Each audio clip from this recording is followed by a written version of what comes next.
জি sir, দেখা যাচ্ছে। কি করবো আর? সিদ্ধান্ত ওইটাই হ্যাঁ যদি যায় ঢাকা সেটা হের বিষয়, কিন্তু আমারে তোমরা যেন কর পান না যে কোনোদিন জেঠো গেল কার কারণে গেল সেটা আমার যেন কোনোদিন তুমি নুসালামও যেন না কর পান।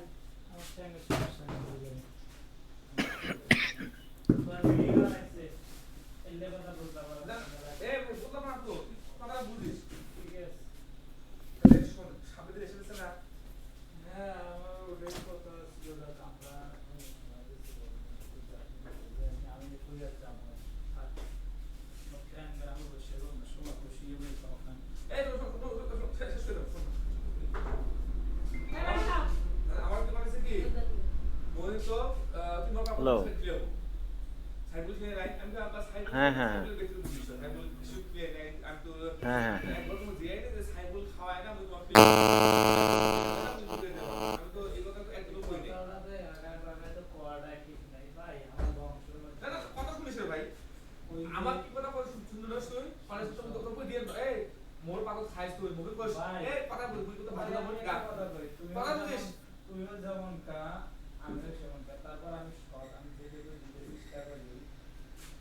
অধ্যায় 10, রোগ ব্যবস্থাপনা।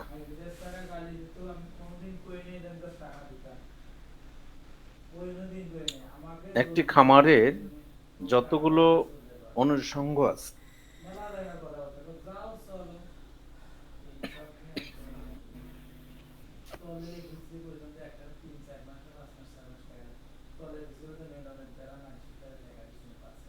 তার মধ্যে খামারিদেরকে সব থেকে বেশি বিচলিত করে, চিন্তিত করে যে বিষয়টি, সেটি হচ্ছে রোগ।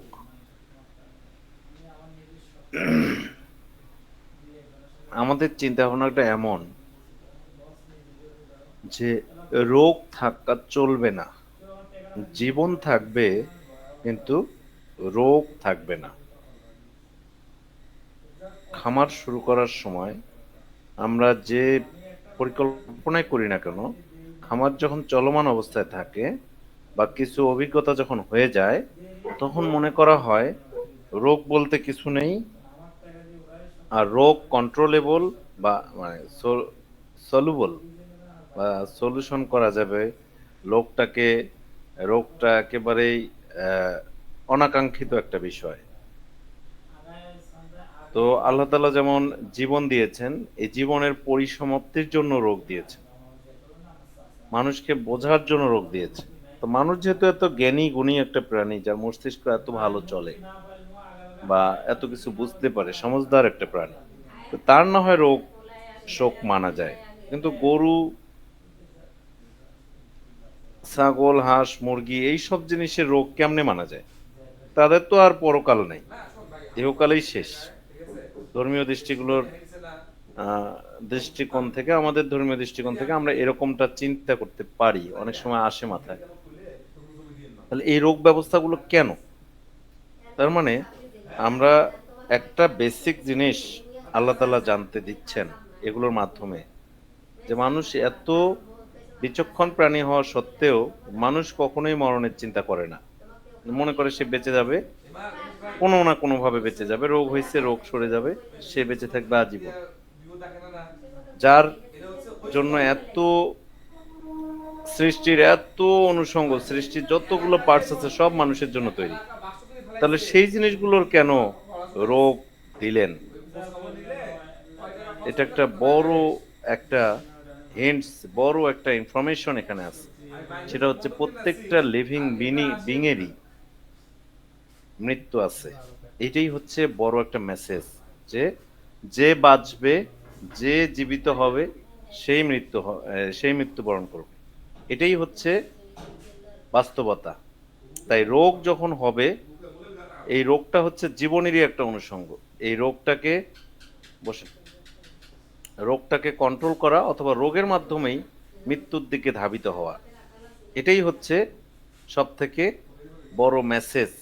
যে অ্যানিমেলগুলোর মধ্যে যে রোগ আসে, এই রোগ থেকে মানুষকে শিক্ষা দেওয়াটাই হচ্ছে একটা বড় উদ্দেশ্য আল্লাহ তাআলা। তো যাই হোক, এটা তাত্ত্বিক জিনিস বা গুরু গম্ভীর একটা বিষয় নিয়ে কথা বললাম।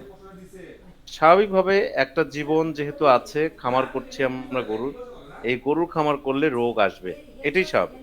এবং রোগ আসলেই আমরা মনে করি যিনি চিকিৎসা দেন ইনি হয়তো দেবদূত অথবা সৃষ্টি, উম, মানে এমন একটা পর্যায়ে নিয়ে যায় যেটা শিরকের পর্যায়ে চলে আসে, যে মনে হয় যে একটা ট্রিটমেন্ট দেওয়ার সাথে সাথে এটা ভালো হয়ে যাবে, বা একটা ট্রিটমেন্টের একটা ছোঁয়া পাইলেই এটা ঠিক হয়ে যাবে, অথবা ট্রিটমেন্ট যেটুকু আমি জানি ইটস এনাফ ফর ইট। এই যে বেশি চিন্তা ভাবনা, এই যে অতিরিক্ত চিন্তা ভাবনা, সৃষ্টির বাইরে স্রষ্টার বাইরে চিন্তা ভাবনা, এই চিন্তা ভাবনাগুলোই আমাদেরকে একসময় ধ্বংসের দিকে ধাবিত করে। রোগ নিয়ে যারা কাজ করছেন তারা রোগ নিয়ে কাজ করবে, তাদেরকেই রোগ নিয়ে ভাবার দায়িত্বটা ছেড়ে দেওয়া উচিত, কারণ তারা এটা নিয়ে গবেষণা করবে, তারাই এটা থেকে সর্বোচ্চ সুবিধাটা দেবেন। আমরা সবাই মনে করি সব সাইডেই, যেহেতু এটা এগ্রিকালচারের একটা পার্ট হিসেবে মনে করি, এগ্রিকালচারের কোনো সেন্স নাই যেটা রিফ্লেক্ট করে, বাট লাইভ স্টকের সেন্স আছে রিফ্লেক্ট করার মতো। এটা যেহেতু হিউম্যান বিং যেমন রিফ্লেক্ট করে ব্যথা পাইলে, এরাও এরকম ব্যথা পাইলে রিফ্লেক্ট করে, তাই এটা অবশ্যই এগ্রিকালচারের পার্ট হতে পারে না, বাট সেটা আমাদের ব্রড আঙ্গিকে আমরা এটাকে করি, উন্নত বিশ্বে এটাকে এগ্রিকালচারের পার্ট হিসেবে মনে করে না।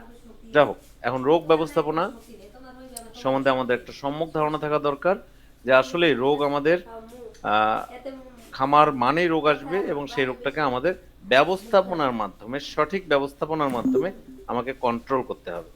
মনে রাখতে হবে আপনি একজন খামারের ব্যবস্থাপক, টোটাল ব্যবস্থাপনার ব্যবস্থাপক, যতগুলো পার্টস আছে, যতগুলো উইং আছে, সব উইং এর আপনি ব্যবস্থাপক। তাই রোগ ব্যবস্থাপনাটাকেও আপনাকে ম্যানেজ করতে হবে, ব্যবস্থাপনার আওতায় আনতে হবে, এবং সেক্ষেত্রে আপনি কাকে দিয়ে এই সঠিকভাবে রোগ ব্যবস্থাপনাটা করাবেন সেটাও আপনাকে বিচক্ষণতার সহিত মেইনটেইন করতে হবে। শুরুতে আমরা জানবো রোগের কারণ সমূহ। রোগের কারণ সমূহ কি কি?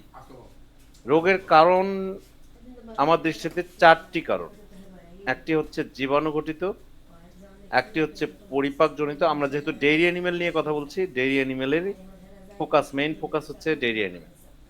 তো জীবাণু ঘটিত, পরিপাক জনিত, ভিটামিনের তারতম্যের কারণে, আবার মিনারেলের তারতম্যের কারণে রোগ আমরা দেখতে পাই আমাদের খামারগুলোতে।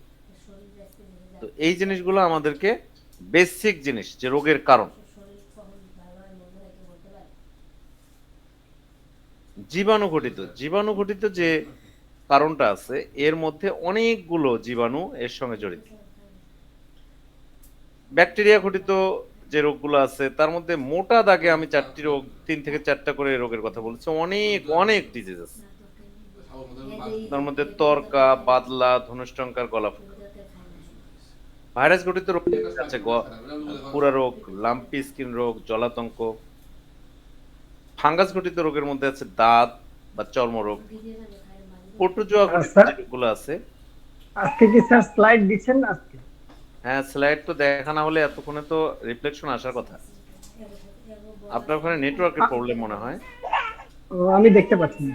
ওকে স্যার, স্লাইড তো আসছে না স্যার, আমার এখনো আসছে না। আপনারা আর কেউ দেখতে পাচ্ছেন কিনা? না ভাইয়া, স্লাইড হচ্ছে আসতেছে না, আমিও দেখতে পাচ্ছি না।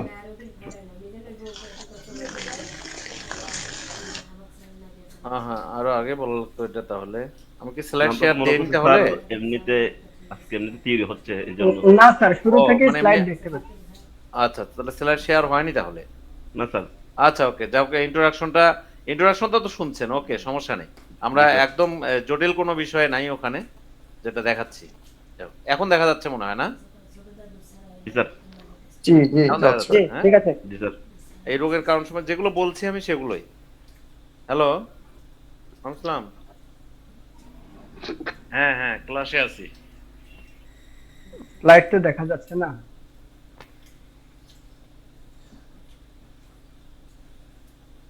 কি যে, তাহলে ওটা দেখা লাগবে আমাকে। আমার 10টার পরে বলতে পারবো, 10টার পর, 10:30টার পর। হুম। এখন দেখা যাচ্ছে না? জি ভাইয়া যাচ্ছে। একটু হোল্ড করেন, আমি আসতেছি 5 মিনিট পরে।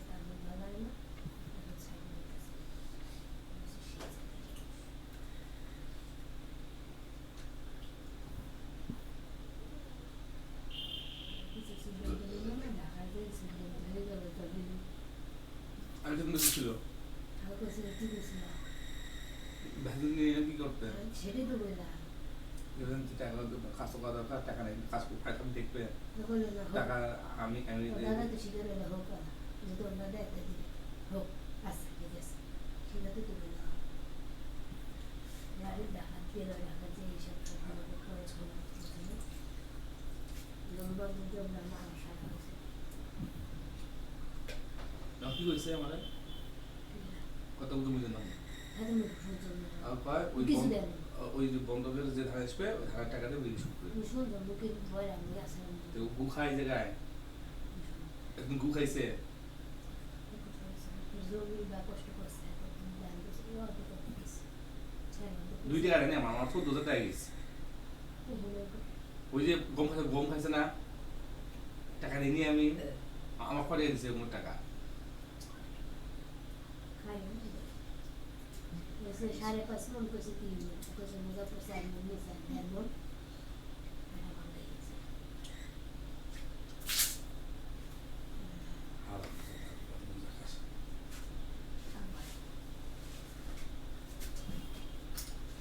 দাদা भी 200 জায়গা কিনছে বাড়ির ভিতরে ঢাকা দিতে আর মেয়ের কাছে ভয় আছে তারা এটা তো তোমার দাদার সম্পদ আমি যদি এই 200 কিনে পাই না তো তোমার ভাই আপনি বলে স্যার লোন পাবে সদের মানে বুঝে কিনা কিনা জানো তো আপনি বলেন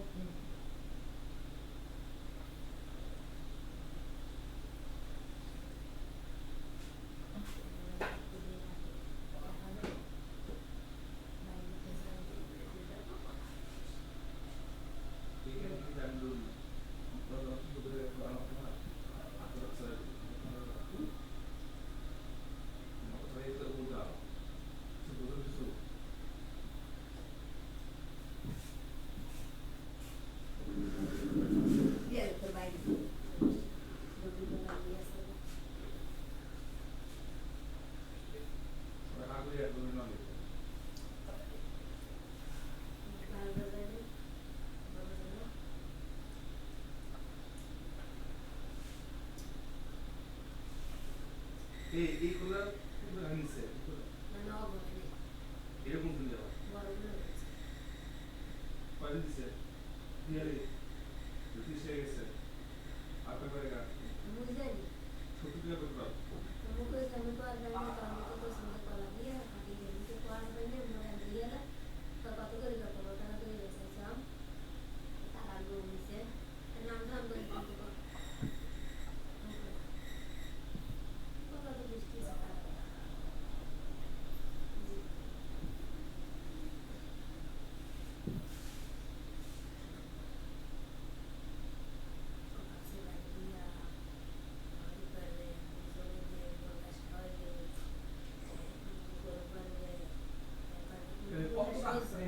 মানে কতটা হারামি হয়ে আমি আপনার তো আব্বা জমিতে 2 টাকা নিয়েছি আমি রোজ হাসে গেছি আমি এখন দেশে কিন্তু চাষ করি तो वालों का तह तो दादी से तो नहीं पता जो फिर मुझे আপনি কথা বলুন বলা হয় আর এটা তো তিনটে গরু বাচ্চা দিলে 1 বছরে তোমার প্রায় 1 বছর লাভ দুধ একা খাইছে 6 মিনিট খাইছে ना ना ना वहाँ ले कर बाबा बाइक पे मुझे आप खाने ना इसी को खाने में 12 तक खाने से पटना जाके प्रॉब्लम मुझे बोलो तो उसका तो ताली सुनी के सुनी तो मैंने बोला ये तो इधर शुगर वाला तो बस ये चलेगा अब शुगर खाने पहले 12 तक खाना से देखा सुनी गया ना बता लो ये रास्ता আজকে না পশুদের কিনা ভেন আমার কইলো ও নিচে পাশ আসি মনে করলো ও জমিতে বলে পানি উঠে হ্যাঁ নিচে নাই সাসি মনে করছি হ্যাঁ নিচে পাশ আসি নাইলে মজা লাগে না ওই দুজনে একজনই গেছে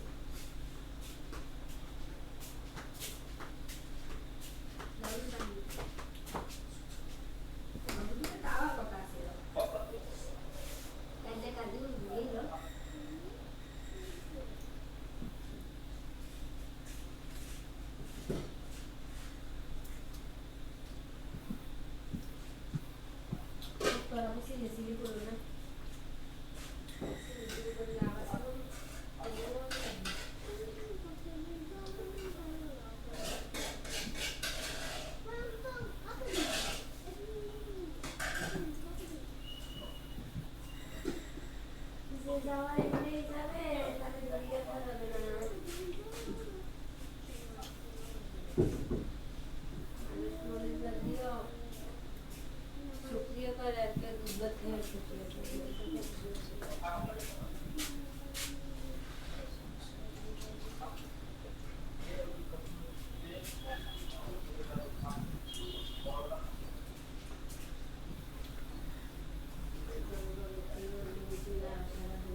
সরি, 5 মিনিটের বেশি সময় হয়ে গেল নাকি?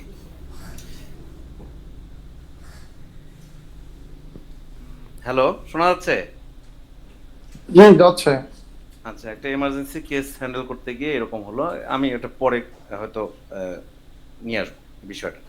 ওকে, জীবাণু ঘটিত কারণের মধ্যে অনেকগুলো কারণ আছে। তার মধ্যে দেখেন যে প্রোটোজোয়ার মধ্যে আছে রক্ত আমাশয়, অকাল গর্ভপাত, দীর্ঘমেয়াদী জ্বর, হ্যাঁ, এইরকম বিষয়গুলো আছে। আবার পরজীবী ঘটিত রোগ আছে।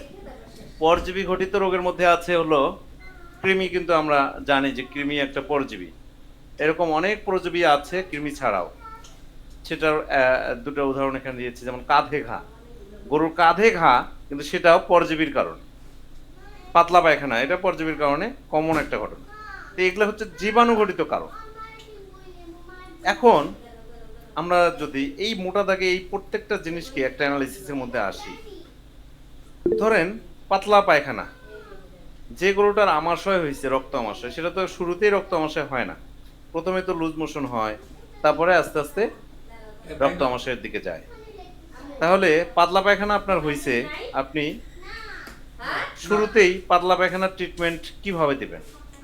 পাতলা পায়খানার একটা কারণ ব্যাকটেরিয়াও, পাতলা পায়খানার একটা কারণ ভাইরাসও, পাতলা পায়খানার একটা কারণ ফাঙ্গাসও, পাতলা পায়খানার একটা কারণ প্রোটোজোয়া। দেখলাম আমি কিন্তু ওই 3টাতে পাতলা পায়খানার উদাহরণ রাখিনি, ওই জন্যই রাখেন।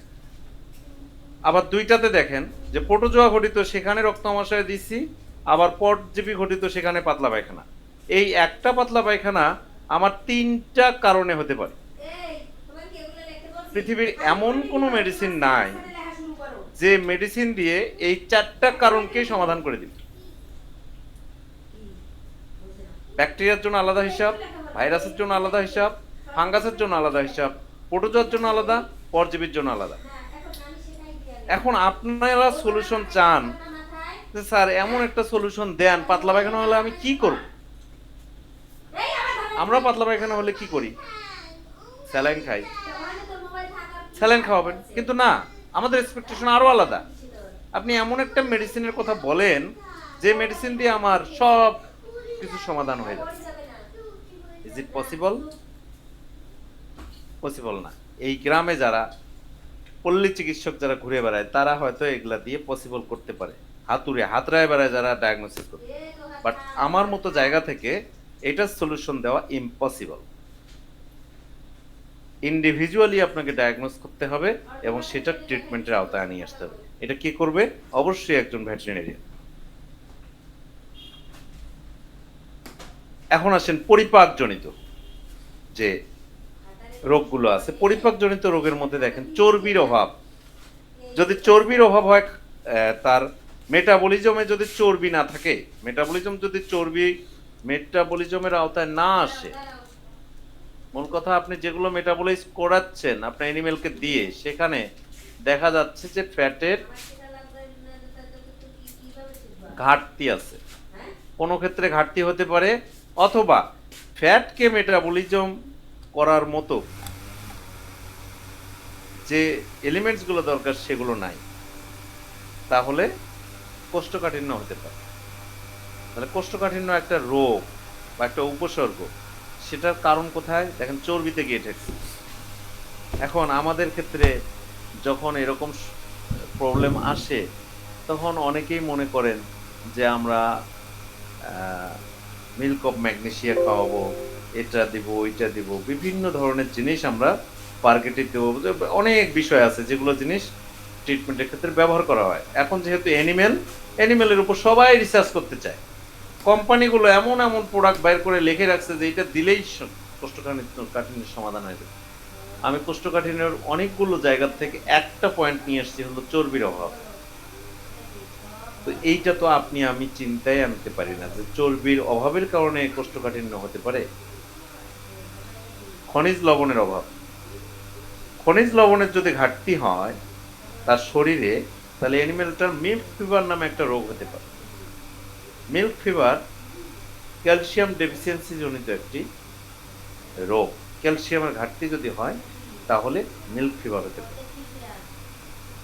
তাহলে আপনি ক্যালসিয়ামের ঘাটতি, প্রতিদিন ক্যালসিয়াম খাওয়াচ্ছেন আপনার গরুকে, প্রচুর দুধ দেয়, আপনি ক্যালসিয়াম খাওয়াচ্ছেন, ক্যালসিয়াম আনুপাতিক হারে বেশি খাওয়াচ্ছেন, হয়তো আপনি বেশি খাওয়াচ্ছেন কি কম খাওয়াচ্ছেন আপনি সেটাও জানেন না, কিন্তু খাওয়াচ্ছেন। তারপরেও দেখা যাচ্ছে আপনার গরু এমন হয় যে বাচ্চা হওয়ার পরেই যে গরু উঠে দাঁড়াতে পারে না, এটাকে আমরা ধরে নিই মিল্ক ফিভার। তো বাচ্চা হওয়ার পরেই এমন গরু আমার কাছে অ্যাভেলেবল আসে যেগুলো উঠে দাঁড়াতে পারে না, এবং সেগুলোর ক্ষেত্রে ফার্স্ট যে ট্রিটমেন্টটা করা হয় সেটা হচ্ছে ক্যালসিয়াম, যত প্রকার ভালো ক্যালসিয়াম আছে, ইউরোপের যে ক্যালসিয়াম ইনজেকশনগুলো আছে সেগুলো দিয়ে ম্যাক্সিমামে ট্রিটমেন্ট করা হয়। বাট আমার কাছে যেগুলো আসে মোর দ্যান 3 টাইমস ট্রিটমেন্ট করা, যে 3 টাইমস ক্যালসিয়াম ওভারডোজে দেওয়া হয়েছে, তারপরেও গরুটা দাঁড়ায়নি। দ্যাট মিনস আমার অবজারভেশন এবং আমার ক্যালকুলেশন যে এই গরুর ক্যালসিয়ামের ঘাটতি কোনো দিনই ছিল না। এখন বলতে পারে যে তাহলে এই ঘটনাটা কেন? এটা তো আমরা মিল্ক ফিভার মানে তো জানি যে সে গরু দাঁড়াতে পারবে না ক্যালসিয়ামের অভাবে। এখন মিল্ক ফিভার মানে ক্যালসিয়ামের অভাবেই যে গরুটা পড়ছে, নাকি ক্যালসিয়াম মেটাবলিজমের অভাবে পড়ছে, এই জিনিসটা আমরা ডিটেক্ট করতে পারি না। এইটা ডিটেক্ট করার জন্য আপনি কখনোই ওই গরুর সারাদিন সকাল সন্ধ্যা যদি গরু নিয়ে বসে থাকেন, গা সত্তান এবং গরুর একবারে গলা ধরে শুয়ে থাকেন, তাও আপনি ডায়াগনোসিস করতে পারবেন না উইদাউট ল্যাবরেটরি টেস্ট। ক্যালসিয়ামের লেভেল আগে টেস্ট করতে হবে, তারপরে আপনি বুঝতে পারবেন। বাট আমার দেশে এ পর্যন্ত মিল্ক ফিভারের ট্রিটমেন্টে no one person, even DVMO, যে ক্যালসিয়াম টেস্ট করে তারপরে যে মিল্ক ফিভারের টেস্ট দিবে, মিল্ক ফিভারের ট্রিটমেন্ট দিবে, এটা করে না। কেন? ভয় পায়, কারণ এখানে শক হওয়ার একটা সম্ভাবনা আছে, যার জন্য তাড়াতাড়ি ইমিডিয়েট ক্যালসিয়াম দেওয়ার চেষ্টা করে সবাই। তো আমি দেখেছি যে ক্যালসিয়াম ও রিপিটেডলি দেওয়ার পরেও গরু দাঁড়ায়নি। দ্যাট মিনস পরিপাকে সমস্যা আছে। ক্যালসিয়াম দিছেন আপনি, প্রতিনিয়ত ক্যালসিয়াম দিছেন, ওভারডোজে ক্যালসিয়াম দিছেন, কিন্তু ক্যালসিয়ামটা মেটাবোলাইজড হয় নাই, ক্যালসিয়ামটা মেটাবলিজম হয় নাই, ক্যালসিয়ামটা পরিপাক হয় নাই, ক্যালসিয়াম রক্তেই রয়ে গেছে, ইউটিলাইজ হয় নাই, মাসেল যে ইউটিলাইজ করবে মাংসের কোষগুলো সেটা হয়নি। এই জিনিসগুলো অবশ্যই একজন এক্সপার্ট আপনাকে হেল্প করবে। তাহলে মিল্ক ফিভারের মধ্যে কতগুলো জিনিস জড়িত। কার্বোহাইড্রেটের অভাব, কার্বোহাইড্রেটের অভাব যদি হয়, কিটোসিস নামে একটা রোগ হয়, এটাও বাচ্চা হওয়ার পরে হয়। খাওয়া দাওয়া ছেড়ে দেয়, মুখ দিয়ে মিষ্টি মিষ্টি গন্ধ আসে, কিন্তু গরু খাচ্ছে না, এটা কার্বোহাইড্রেটের অভাবজনিত রোগ। আপনি প্রেগন্যান্সি অবস্থায় যদি কার্বোহাইড্রেট যথেষ্ট পরিমাণে সে না পায়, তাহলে তার এই রোগটা হতে পারে। তো এটা আপনি কিভাবে বুঝতেছেন যে কার্বোহাইড্রেট আসলে কম হলো না বেশি হলো? কারণ কার্বোহাইড্রেট আসলে কম হয়েছে সেটার কি ইয়ে হতে পারে? কার্বোহাইড্রেট আপনি দিচ্ছেন যথেষ্ট পরিমাণ, আমাদের দেশে তো আলু থেকে শুরু করে ভুট্টা, ধান, গম সবই খাওয়ায়, কার্বোহাইড্রেট বেশি খাওয়ায়, তাহলে কিটোসিস হবে কেন? কথা হলো এই কার্বোহাইড্রেটটা ইউটিলাইজ করার জন্য, ডাইজেস্ট না, মেটাবোলাইজড হওয়ার জন্য, আমরা ডাইজেস্ট তো গরু করতে পারতেছে, কিন্তু মেটাবলিজম হচ্ছে কিনা সেটা হওয়ার যে এলিমেন্টসগুলো দরকার, যে হরমোনগুলো দরকার, সেগুলো যে এনজাইমগুলো দরকার সেগুলো সঠিকভাবে আছে কিনা, এগুলো যে যন্ত্রাংশগুলো কাজ করে, যে যন্ত্রাংশগুলো বা যে যন্ত্রগুলো এই কার্বোহাইড্রেট মেটাবলিজমের এনজাইম বা হরমোন সিক্রেট করে সেগুলো সঠিকভাবে কাজ করছে কিনা, সেটা আপনি কিভাবে ডায়াগনোস করবেন, সেটা আপনি কিভাবে আন্দাজে ট্রিট করবেন। এই জন্য পরিপাকে যদি কোনোভাবে সমস্যা হয় তাহলে কিছু কিছু রোগ আমরা দেখতে পাই।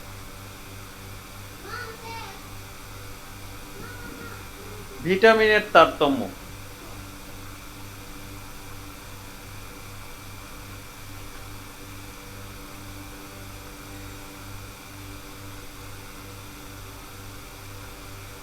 ভিটামিনের তারতম্যের কারণে কিছু রোগ হয়। ভিটামিন কিন্তু খুব কম পরিমাণে লাগে, বাট সেটার অভাবে নানান ধরনের রোগ দেখা দেয়।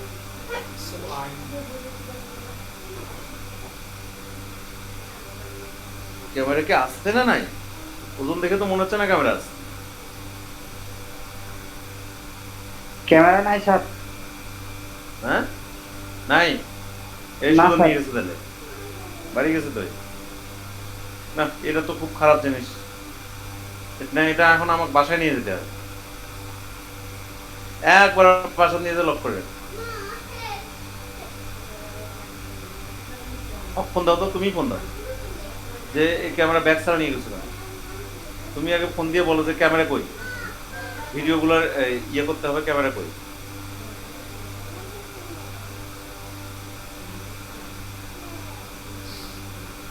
এটা বেশি অতিরিক্ত হয়ে যাচ্ছে, এটা একেবারে লিমিট ক্রস করতেছে।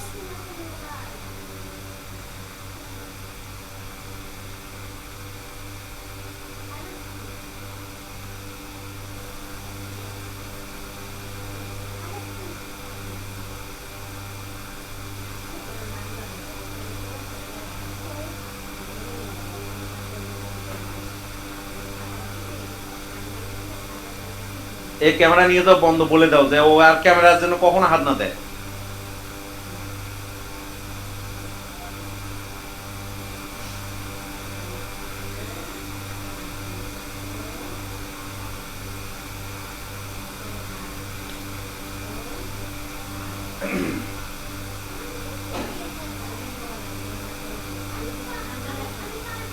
ভিটামিনের তারতম্যের মধ্যে বেসিক কিছু ভিটামিন আছে যেগুলোর কারণে অনেকগুলো ইয়া হয়, অনেকগুলো স্পেসিফিক ভিটামিন আছে, যে যেমন ভিটামিন বি কমপ্লেক্স, এর মধ্যে অনেকগুলো ভিটামিন আছে।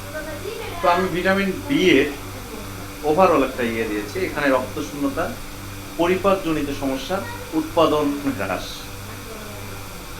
দেখেন আমরা কিছুক্ষণ আগে জানলাম যে পরিপাকের সমস্যা হলে, পরিপাকজনিত সমস্যার কারণে কি হয়, কোষ্ঠকাঠিন্য হচ্ছে, মিল্ক ফিভার হচ্ছে, কিটোসিস হচ্ছে। আবার পরিপাকজনিত সমস্যা হচ্ছে ভিটামিনের তারতম্যের কারণে। দেন সিকোয়েন্স গুলো কেমন, একটার সাথে একটা কিরকম লিঙ্কেজ। আমরা এই এক নেপিয়ার যে সারা জীবন খাওয়াই, আমি কেন বারবার বলছি যে ডাইভার্সিফাইড ফুড এলিমেন্ট দরকার। কোথা থেকে কি আসবে ইউ ডোন্ট নো। তো এই যে বিষয়গুলো যে এক ভিটামিনের সাথে সংশ্লিষ্ট কোথায় গিয়ে ঠেকতেছে, এক পরিপাকের সমস্যা দেখেন আরো কোথায় কোথায় নিয়ে যাবে। তাহলে ভিটামিন বি এর কারণে রক্ত শূন্যতা হতে, অভাবের কারণে পরিপাকজনিত সমস্যা, উৎপাদন হ্রাস পায়। ভিটামিন এ এর অভাব হলে প্রজনন ক্ষমতা হ্রাস পায়। ভিটামিন ই এর অভাব হলে প্রজনন ক্ষমতা হ্রাস পায়, আবার রোগ প্রতিরোধ ক্ষমতাও হ্রাস পায়। আচ্ছা, প্রজনন ক্ষমতা হ্রাস পাইছে আপনি বুঝবেন কেন? প্রজনন ক্ষমতা হ্রাস পাইলে আপনার অ্যানাস্ট্রাম হবে, গরু হিটে আসতেছে, বাচ্চা দিচ্ছে একটা তারপরে আসছে, এটা একটা ডিজিজ কন্ডিশন। প্রতি মাসে হিটে আসতেছে কোনোটা, আবার বাট কনসেপ্ট করছে না। অনেক সময় দেখা যায় রিপিট ব্রিডিং নামে একটা প্রবলেম হয়, সেটার জন্য হতে পারে। আবার সিস্ট আছে ওভারিতে, সেটার জন্য হতে পারে। ফ্যালোপিয়ান টিউবের মধ্যে কোথাও কোনো ইনফেকশন আছে, সেটার জন্য হতে পারে। আবার এই যে ভিটামিনের যে গুরুত্ব, এই ভিটামিনটা জরায়ুতে বিভিন্ন জায়গায় কাজ করে, সেটার জন্য এই ঘটনাগুলো ঘটতে পারে। তাহলে প্রজনন ক্ষমতা হ্রাস পায়, এটার জন্য ভিটামিন দরকার। এই চিন্তাটা আমরা তখনই করি যখন আমার প্রজনন, গরু বাচ্চা দেওয়ার পর 2 মাস পার হয়ে গেছে, 3 মাস পার হয়েছে, তারপর আমার এই চিন্তা শুরু হয়েছে। ট্রেন কিন্তু ততক্ষণে ফেল। ট্রেন কিন্তু অত ততক্ষণে ফেল করছেন আপনি, ট্রেন কিন্তু আপনার অপেক্ষা থাকবে না। আপনি একবার যদি প্রজনন ক্ষমতার ট্রেন ফেল করেন, এটা বারবার করতেই থাকবে। এটা এমন একটা বিষয়, এটা বাস না যে আপনি 1 ঘন্টা পরে আরেকটা বাসে উঠে যাবেন। ভিটামিন ই এর অভাবে প্রজনন ক্ষমতা যেমন হ্রাস পায়, রোগ প্রতিরোধ ক্ষমতা যদি হ্রাস পায়, আপনি কিভাবে বুঝবেন? বোঝার কোনো উপায় আছে? কোনো উপায় নেই, যার জন্য এগুলো নিয়ে আমরা গুরুত্ব দিই। আমরা যখন মনে হয় যে হ্যাঁ গরুটা হিটে আসছে, তখন vitamin A D E injection দেওয়া শুরু করি। গরু মোটা তাজা করার জন্য এ ডি ই ইনজেকশন দেওয়া শুরু করি, হুদাই এমনি এমনি দেই, মানে এটা বুঝি আর না বুঝি দেই। কোম্পানি লিখে দিচ্ছে গায়ের মধ্যে, ইন্ডিকেশন দেখেই দিচ্ছে। বেসিক খাটাতে হবে, যেটা আসলে কি ওই সময়ের জন্য দরকার নাকি সারা জীবনের জন্য দরকার। এটা প্রজনন ক্ষমতা কি আমার নির্দিষ্ট সময়ের জন্য দরকার, নাকি প্রজনন ক্ষম একটা অ্যানিমেলের সব সময়ের জন্য প্রজনন ক্ষমতা স্বাভাবিক থাকা দরকার। একটা লিভিং বিং এর জন্য রোগ প্রতিরোধ ক্ষমতা সব সময় স্বাভাবিক থাকা দরকার। এই জিনিসগুলো ভাবতে হবে। তো যেটা রোগ প্রতিরোধ ক্ষমতা বৃদ্ধি করে, সেটার অভাব হলে রোগ প্রতিরোধ ক্ষমতা হ্রাস পায়।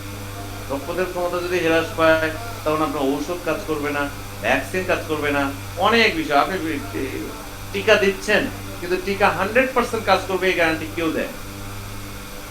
80% কাজ করবে, এটা সর্বোচ্চ ভালো টিকার বৈশিষ্ট্য। আচ্ছা, যে 20% কাজ করবে না, এটা এই যে যাদের রোগ প্রতিরোধ ক্ষমতা কম, ভ্যাকসিন আপনি দিচ্ছেন 20টার মধ্যেই 4টা গরুতে আপনার পুরা রোগ দেখা দিচ্ছে। এর রোগ প্রতিরোধ ক্ষমতা কম, এই জন্য এর ইমিউন সাইটটা ডেভেলপ করেনি, ইমিউনিটি ভালো মতো ডেভেলপ করেনি। আপনি যতই এখন অ্যান্টিজেন ঢুকান না কেন। ভিটামিন ডি এর অভাবে রিকেটস এবং অস্টিওমেলাসিয়া নামে দুটো রোগ হতে পারে। রিকেটস বাছুর অবস্থায় হতে পারে, এবং অস্টিওমেলাসিয়া অ্যাডাল্ট যে গরুগুলো সেগুলোর জন্য, সেগুলোর মধ্যে এগুলোর অভাব কিসের হয়? ভিটামিন ডি এর অভাব। আমাদের বলেন তো, আমাদের গরুগুলোর ভিটামিন ডি এর অভাব আছে কি না? আমাদের গরুগুলোর ভিটামিন ডি এর বেসিক উৎস সানলাইট, সূর্যের আলো। আমাদের বাছুর থেকে শুরু করে গরু কোনোটা কি সূর্যের আলো দেখে? বস্তা বস্তা ভিটামিন ডি কোম্পানিরা কিনে ফিডের মধ্যে দিয়ে খাওয়াচ্ছে। আরে বাবা, যদি তাই হইতো তাহলে মানুষও 24 আওয়ার্স ঘরের মধ্যে থাকতো, বাইরে আসার দরকার ছিল।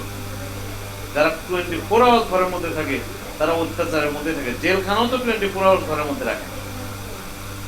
এই বেসমেন্ট গুলো, এই বেসিক জিনিসগুলো আমরা অ্যানিমালের মধ্যে প্রয়োগ করি না। মিনারেলের তারতম্য। মিনারেল মানে খনিজ লবণ। এই খনিজ লবণ আমরা মনে করি যে সব সময়, অনেক সময় ঘাটতিতে থাকে, আবার কিছু কিছু সময় বেশি হয়ে যায়। মিনারেল যদি বেশি হয়, তাহলে হাইপার ম্যাগনেসিয়ামিয়া, হাইপার ক্যালসিয়ামিয়া নামে এই ধরনের রোগগুলো। ম্যাগনেসিয়াম বেশি হলে হাইপার ম্যাগনেসিয়ামিয়া, ক্যালসিয়াম বেশি হলে হাইপার ক্যালসিয়ামিয়া। এটাও তাহলে একটা ডিজিজ কন্ডিশন। যে গরুটা উঠে দাঁড়ায়নি, এক ডক্টর সাহেব এসে দিয়ে গেলেন হ্যাঁ ফ্রান্সের একটা ক্যালসিয়াম, আপনি দাঁড়াইলো না, পরের দিন আপনি আবার ডাকলেন আর এক ডক্টরকে, উনিও এসে আর একটা ক্যালসিয়াম দিয়ে গেলেন, আরো একজন, তারপরে আপনি আরো ভালো মনে করলেন যে হ্যাঁ অভিজ্ঞ আরেকজন এসে, উনিও এসে ক্যালসিয়াম দিয়ে গেলেন। বডি তো একটাই নাকি? এক বডিতে রিকোয়ারমেন্টস কতখানি থাকতে পারে, এবং সেই রিকোয়ারমেন্টস অনুযায়ী 3 দিনের মধ্যে কতটুকু ম্যাগনেসিয়াম, কতটুকু ক্যালসিয়াম দেওয়া যেতে পারে, এইটুকু চিন্তা ভাবনা ছাড়াই একের পর এক ক্যালসিয়াম প্রয়োগ করলেন। কোথায় কোথায় গিয়ে কি হলো না হলো আপনি জানবেন না, জানবে ওই গরুটা আর আপনার উপরওয়ালা, কারণ উনি তো সর্বোচ্চ সায়েন্স দিয়ে এটা তৈরি করছেন। আমাদের ডক্টরদেরও সেন্স নাই, এবং আমাদের খামারিদেরও এই বেসিক নলেজটুকু না থাকার কারণে এনারা অধৈর্য হয়ে একের পর এক লোক ডাকে আর ক্যালসিয়াম প্রয়োগ করায় গরুগুলোকে শেষ করছে। বাচ্চা হওয়ার পরে গরু ওঠে নাই, আপনি আপনার মিলাই নিতে পারেন। যারা পুরাতন খামারি আছেন, গরু ওঠে নাই, ক্যালসিয়াম দিচ্ছেন ওঠে নাই, ক্যালসিয়াম দিচ্ছেন ওঠে নাই, ক্যালসিয়াম দিচ্ছেন ওঠে নাই, কসাইয়ের কাছে মাস্ট, ওটা কসাইয়ের রিজিকে চলে গেছে। এটা আপনিই তৈরি করছেন, আর না হলে কিছু জ্ঞান পাপি তৈরি করছেন। মিনারেল কম, এখন ডক্টর বলতে আমি এখানে অনেক কিছু বুঝাইছি। ডক্টর মানে শুধু ডিভিএম নয়, কারণ বাংলাদেশে যে প্রেক্ষাপট, একজন ডিভিএম একটা উপজেলায় দায়িত্বে থাকেন, একটা উপজেলায় অ্যানিমেল থাকে কমপক্ষে 2 লক্ষ গরু, শুধু গরু, আর বেশি পক্ষে 4 থেকে 5 লক্ষ 10 লক্ষ পর্যন্ত থাকে ঢাকার মতো, গাজীপুরের মতো জায়গাগুলোতে। তো একটা উপজেলায় যদি 4 লক্ষ গরু থাকে, সেখানে ছাগলও যদি আমি তার 50,000 ছাগলও ধরি, ভেড়াও যদি এরকম ধরি, হাঁস মুরগি সবগুলোই তো দায়িত্ব দিয়ে রাখছে ওই একজন ভেটেরিনারির উপর। ওকে যদি কেটে টুকরা টুকরা করে প্রত্যেকটাকে তাবিজ বানায় বাড়ি বাড়ি রাখা যায়, তাও তো সমান হবে না। এইভাবে চলছে দেশ। তাহলে ডক্টর বলতে আমি ডিভিএম কে বলিনি শুধু, ডক্টরের মধ্যে ব্র্যাকেটে অনেকগুলো আছে ডক্টর নামে, যাদের ছাড়া আমরা চলতে পারি না, তারাই কাজগুলো বেশি করে। মিনারেল কম হলে কি হয়? মিনারেল কম হলে হাইপো ম্যাগনেসিয়ামিয়া, ম্যাগনেসিয়াম কম হলে এটা হয় গ্রাস টিটানি, যেটাকে আমরা বলি। এটা অনেক সময় যে নতুন নতুন ঘাসগুলো যখন হয়, এই ঘাসগুলো যদি গরুকে খাওয়ানো হয়, এখানে ম্যাগনেসিয়ামের ঘাটতি থাকে, ম্যাগনেসিয়াম খুব কম পরিমাণে থাকে, এবং এই জায়গাটাতে এই ঘাসটা খাওয়ার পর পরে গরুর একটা ঝাঁকুনি আসে, ঝাঁকুনি আসে, মুখ দিয়ে লালা আসে, এটাকে আমরা বলি হাইপোম্যাগনেসিয়ামিয়া বা গ্রাস টিটানি। এটা ম্যাগনেসিয়ামের অভাব ঘটিত একটি রোগ। হাইপোক্যালসিয়ামিয়া, যেটা মিল্ক ফিভার বললাম। তাহলে দেখেন, মিল্ক ফিভার আমরা জানলাম এখানে কি, এই যে এখানে পরিপাক জনিত একটি রোগ। আবার এখানে আমরা কি জানতেছি, মিনারেলের ঘাটতি জনিত একটি রোগ। তাহলে পরিপাকের জন্য আমরা এখানে আবার জানলাম কি, ভিটামিন ডি। ভিটামিন ডি এর অভাবে কিন্তু রিকেটস অস্টিওপথি, এটাও কিন্তু হাড়ের সাথে সম্পর্কিত। তো একটা আরেকটার সাথে, মিনারেলের সাথে ভিটামিন, ভিটামিনের সাথে আবার আপনার অ্যাবজর্পশন, এটা একদম ওতপ্রোতভাবে জড়িত। এই তিনটা জিনিস একসঙ্গে, ভিটামিন মিনারেল আলাদা করতে পারবেন না, আপনাকে দিলে ব্যালেন্স করেই আপনাকে দিতে হবে। একটা দিলেন আরেকটা দিলেন না, তাহলে কাজ করবেন। এক ক্যালসিয়ামকে অ্যাবজর্ব করার জন্য আপনার ভিটামিন দরকার, ক্যালসিয়ামকে অ্যাবজর্ব করার জন্য আবার বিভিন্ন ধরনের ট্রিগার ফ্যাক্টর দরকার, বা বিভিন্ন ধরনের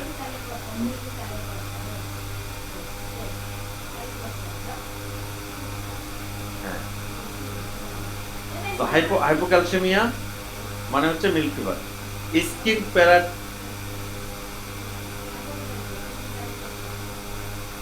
মিনারেলের কম হলে স্কিন প্যারাকেরাটোসিস নামে একটি রোগ হয়, যেটা আবার জিঙ্কের ঘাটতির জন্য। আমরা কিন্তু আবার মানে হিরো জিঙ্ক খাওয়ানোর জন্য খামারিরা, কথায় কথায় জিঙ্কের কোনোদিন অভাব নাই। জিঙ্ক এবং ক্যালসিয়াম খামারি মানেই দেখবেন যে জিঙ্কে একেবারে। স্কিন প্যারাকেরাটোসিস এটা আসলে আমাদের দেশের গরু খুব কম হয়, কারণ হলো এরা যথেষ্ট পরিমাণ জিঙ্ক খাওয়ায় না, যতটুকু দরকার তার থেকে বেশি খাওয়ায়।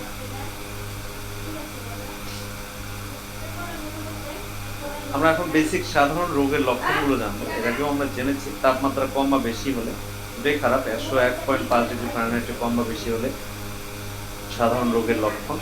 অরুচি থাকতে পারে, অরুচি হলেই আমরা প্রাথমিকভাবে ধরে নেই তার মুখে কোনো থাকতে পারে, ক্ষত থাকতে পারে, যার জন্য হয়তো খাচ্ছে না। মুখটা একটু চেক করা, দাঁত নড়ে গেছে কিনা, দাঁতটা কি একেবারে ঘটঘট করে নড়তেছে কিনা, দাঁত নড়ার কারণেও অনেক সময় খাওয়ার রুচিটা কম হয়। আবার জ্বরের জন্য অরুচি হয়। অস্বাভাবিক পায়খানা, অস্বাভাবিক পায়খানা কিন্তু সাধারণ রোগের লক্ষণ। পানির মতো রক্তযুক্ত, আমযুক্ত, দুর্গন্ধযুক্ত এই ধরনের পায়খানা দেখলে আমরা আইডেন্টিফাই করি যে কোনো না কোনো রোগ এখানে বাসা বাঁধতে চলেছে।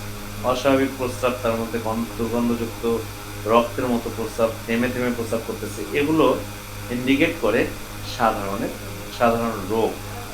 তো এই সাধারণ রোগগুলো যখন আসে আমাদের মধ্যে, আমরা যখন দেখতে পাই গরুকে, তখন সাধারণ যে জিনিসগুলো সেগুলো আমাকে নিজেকে যদি আইডেন্টিফাই করতে পারি আমি, তাহলে খুবই ভালো। যেমন তাপমাত্রা কম বেশি, এটা স্বাভাবিক। আমরা যেমন আমাদের তাপ কম বেশি আমরা মাপতে পারি, আমাদের অ্যানিমেলগুলোরও তাপ আমরাই মাপবো। তাহলে আমরা অন্তত পক্ষে ফার্স্ট যে সিমটম, সেটা আমিই নির্ণয় করতে পারবো যে সিমটমটা থেকে যে আমি স্পেসিফিক এমন তাপমাত্রায় যাব, আমি বুঝতেছি যে কোনো একটা সমস্যা হয়েছে, তারপর আমি তাপটা দেখতে চাই। এই কাজটা আমি শুরুতেই করতে পারি। যদি না খাই আমি মুখটা দেখতে পারি, দাঁত এই নড়ে গেছে কিনা সেটাও আমি দেখতে পারি, না খাওয়ার কারণে আমি জ্বরটাও চেক করতে পারি। তাহলে আমি অনেক ক্ষেত্রেই আমি রোগের দিকে যাচ্ছি কিনা সেটা আমি বলতে পারবো। অস্বাভাবিক পায়খানা দেখলেও কিন্তু আমি বুঝতে পারি যে অস্বাভাবিক প্রস্রাবটা দেখেও কিন্তু আমি বুঝতে পারি যে যদি বড় কোনো রোগের দিকে যায় তাহলে অবশ্যই আমাকে ভেটেরিনারির শরণাপন্ন হতে হবে। গরুর ক্ষেত্রে কিছু গুরুত্বপূর্ণ রোগ আছে যে রোগগুলো আমাদের টিকার আওতায় নিয়ে আসতে হয়, সেই রোগগুলোই বেশি গুরুত্বপূর্ণ এবং সেগুলোতে আমাদের অনেক বেশি ক্ষতি হয়। তো খুরা রোগ তার মধ্যে অন্যতম, তরকা রোগ, বাদলা রোগ, গলা ফুলা রোগ, লাম্পি স্কিন। খুরা রোগের প্রথম লক্ষণ হলো জ্বর 106 থেকে 7 ডিগ্রি ফারেনহাইট পর্যন্ত উঠে যেতে পারে, শরীরে জ্বর থাকে। জ্বর হলেই খাওয়া দাওয়া বন্ধ, মুখে ঘা থাকে, মুখে ঘা হবে, পায়েও ঘা হবে। তাহলে মুখে যদি ঘা হয় তাহলে খাওয়া বন্ধ হবে, পায়ে যদি ঘা হয় তাহলে পা খোরা হবে। তাহলে খুরা রোগের প্রাথমিক বৈশিষ্ট্য আপনি যখন দেখবেন তাপমাত্রা 106 থেকে 7 ডিগ্রি ফারেনহাইট, আবার সে খাওয়া বন্ধ করে দিচ্ছে, আবার একটা পা হয়তো খোরাচ্ছে, তাহলে প্রাথমিকভাবে আপনি ধরে নিতে পারেন যে সে খুরা রোগে আক্রান্ত হয়েছে। এবং মুখ দিয়ে লালা ঝরবে, মুখে যখন ক্ষত হবে তখন কিন্তু মুখ দিয়ে লালা ঝরবে যথেষ্ট। এবং গর্ভবতীর গর্ভপাত হতে পারে, প্রেগনেন্ট আছে, এই প্রেগনেন্ট অবস্থায় অতিরিক্ত তাপমাত্রার কারণে তার বাচ্চাটা নষ্ট হয়ে যেতে পারে। এইগুলো দেখে আপনি কিন্তু মোটামুটি ভাবে বুঝতে পারবেন যে আপনার গরুটা খুরা রোগের দিকে যাচ্ছে। এই দেখেন মুখে ঘা দেখেন, একদম ইরোশন হয়ে গেছে, জিভার একদম লেয়ার উঠে যায়, এইরকম বড় বড় করে পুরো জিভার লেয়ারটা উঠে যায়, এরকম হয়।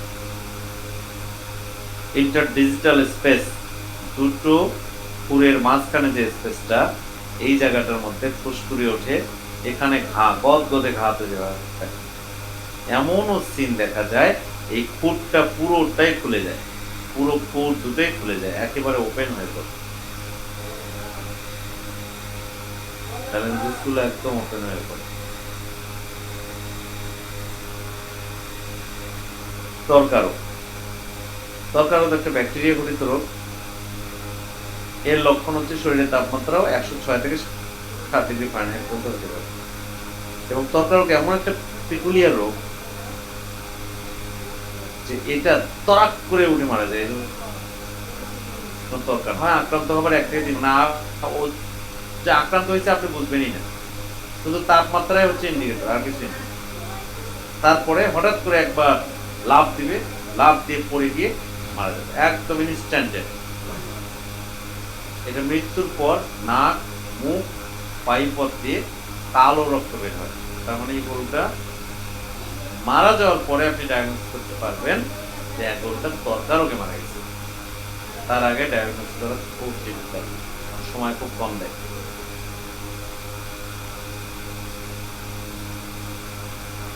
তরকা রোগে আক্রান্ত গরু।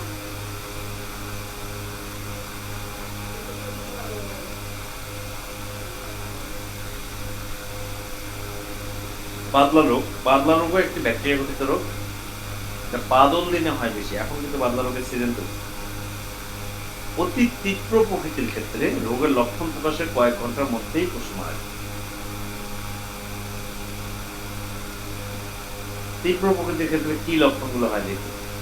সর্বপ্রথম হলো শরীরের তাপমাত্রা 106 ডিগ্রি ফারেনহাইট পর্যন্ত। দেখেন একটা জিনিস ইন্ডিকেটর, যত মারাত্মক রোগ গরুর ক্ষেত্রে 105-এর উপরে গেলে সবগুলোই মারাত্মক ইন্ডিকেট করে। যেমন আপনি জ্বর হলেই সাথে সাথে প্যারাসিটামল খাওয়াবেন, সাথে সাথে জ্বরের ওষুধ খাওয়াবেন, এটা কিন্তু ঠিক না, যেটা আমরা খুব করি। জ্বর হলেই সাথে সাথেই আমরা জ্বরের ওষুধটা দিয়ে দিই। আমি কিন্তু অন্য সিমটম গুলো আর দেখতে পাবো না, একটা সিমটমই পাবো, সেটা হচ্ছে জ্বর। কিছু কিছু রোগ এক পাক পড়াতে থাকে ও ভীষণ হয়, এটা ব্লাড ওয়াটার বলা হয় ইংলিশে, কারণ একটা পা দিয়ে শুরু হয়, যে কোনো একটা পা দিয়ে। তো পা একটা পাক পড়াতে থাকবে এবং ভীষণ হবে। মনে রাখবেন পাতলা রোগের ক্ষেত্রে একটা পা করাবে, খুরা রোগের ক্ষেত্রে 2টা 3টা 4টা পাই করাতে পারে, কিন্তু পাতলা রোগের শুরু হবে একটা পা দিয়ে। খোরানো পায়ে আক্রান্ত স্থান ফুলে উঠবে এবং মাংসপেশিটা গরম অনুভূত হবে শুরুর দিকে। এবং একটা পাশ একটা পিছনে একটা পায়ের অংশ ফুলে উঠছে এবং সেই জায়গাটা হাত দিলে গরম মনে হচ্ছে। ফুলে ওঠা জায়গায় যদি আপনি হাত দেন তাহলে পুরপুর একটা শব্দ করবে, মনে হচ্ছে ভেতরে কোনো কিছু ফুটে ফুটে যাচ্ছে। দ্রুততা সারা শরীরে ছড়িয়ে পড়ে। একটা ভিডিও আছে, এখনো দেওয়া হয়নি, ভিডিওটা এডিট করা বাকি আছে, পাতলা রোগ, সেটা ভালো হয়েছে অবশ্য। সেটা দ্রুত করে ছড়ায়, খুব দ্রুত করে। মানে একটা পিছনে পায়ে শুরু হয়েছে, আপনি দেখবেন যে সকালে শুরু হয়েছে, দুপুরের মধ্যে একদম মাথা পর্যন্ত চলে গেছে, এত দ্রুত ছড়ায়। এছাড়াও শরীরের যে কোনো অংশের মাংসপেশিতে এটা আক্রান্ত হতে পারে। অনেক সময় দেখা যায় আক্রান্ত জায়গায় পেশিতে ক্ষতের সৃষ্টি হয়েছে, যখন এটা ফুলতে ফুলতে মারাত্মক পর্যায়ে চলে যায় তখন দেখা যায় একদম উপরের চামড়াটা ফেটে যায় অথবা পেশিটা আক্রান্ত হয় ভেতরে, এবং সেখান থেকে কালো রঙের রক্ত ঝরতে থাকে। গলার কাছে ফোলা অধিক হলে শ্বাস নিতে কষ্ট হয় এবং লাস্টলি সঠিক চিকিৎসা না হলে গরুটা মারা যায়।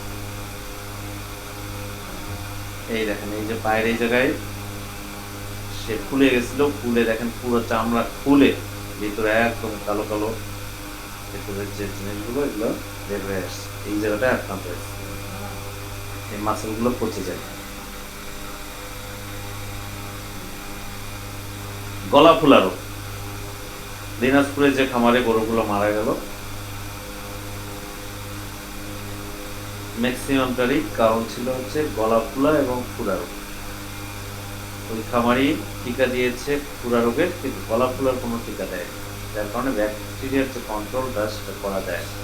একটা গ্রাম নেগেটিভ ব্যাকটেরিয়াকে সব থেকে কন্ট্রোল করানো অতি তীব্র সংক্রমণের লক্ষণ হচ্ছে শরীরের তাপমাত্রা 106 থেকে 60। দেখেন প্রত্যেকটার একই কথা, নাক ও মুখ দিয়ে তরল শ্লেষ্মা বের হয়, অবসাদগ্রস্ত হয়ে পড়ে, খাওয়া দাওয়া বন্ধ করে দেয়। লক্ষণ প্রকাশের 24 ঘন্টার মধ্যে গরু মারা।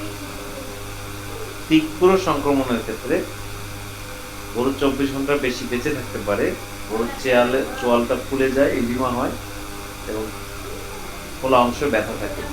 যদি সুচ দিয়ে ফুটা করা যায় তাহলে তার ভিতর থেকে হলুদ বর্ণের তরল পদার্থ বের হয়। প্রচন্ড শ্বাসকষ্টে গরুটা শেষে মারা যায়, 2 দিনের বেশি বাঁচে না। কিন্তু ব্যাকটেরিয়া জড়িত রোগ, এগুলো ট্রিটমেন্ট করা যায়, তবে সঠিকভাবে আপনি যদি শুরুতেই বুঝতে পারেন তাহলে ট্রিটমেন্ট করলে এটা টেকানো সহজ। যেহেতু তাপমাত্রা হচ্ছে মেইন ইন্ডিকেটর এবং গলাটা ফুলবে, এই জিনিসগুলো আপনি যদি আন্দাজ করতে পারেন। দেখেন এই যে এই গলা এবং পুরো এটা ফুলে গেছে, থ্রোট রিজন।